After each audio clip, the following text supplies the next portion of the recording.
Yan mga karaber, nandito na naman tayo sa ating hanap buhay. Magandang araw sa inyong lahat. Ang gagawin natin dito ngayon ay magkukulikta tayo ng katas niya para ilagay natin sa lagayan. Kasi yung una natin kinulikta, hindi pa puno yung lalagyan niya. Kaya kukuliktahin natin yung katas niya para dagdagan natin yung hindi na puno. Yan, ito ang gagamitin natin ngayon. Ito yung galon na 25 liters. Ito yung lagyan natin ng mga katas niya para ilagay natin doon sa kasi hindi pa kunti pa yung laman nito. Ito. Idadagdagan natin to mamaya, yan. Para mapuno yan. Tabunan muna natin ng dahon. Ito yung dadalhin natin para kunin natin yung mga katas.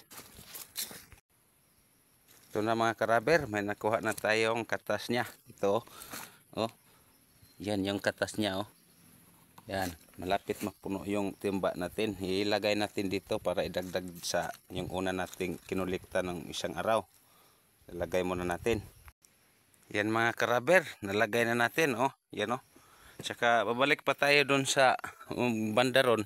Kasi marami pang tayong kukunin doon. Kaya ito, tabunan muna natin ng dahon. Yan. Yan. Dadagdagan natin yan mamaya. Tsaka sa susunod na araw, iba naman yung kukuliktahin natin.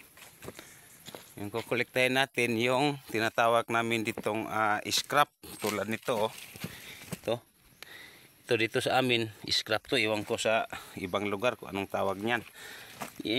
Nagiging ganito yan kasi ito yung katas niya, yung kanina to. Pag hindi ko to kinuha, kinabukasan magiging ganito na yan.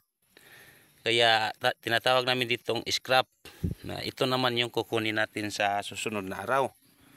Para ilagay natin sa sako. O pwede rin ilagay natin doon sa kadagdagan natin ng katas niyang bago. Para magiging scrap din na malaki yung isang kahon. Yan. Yan yung scrap. Yan naman ay kukunin natin sa susunod na araw.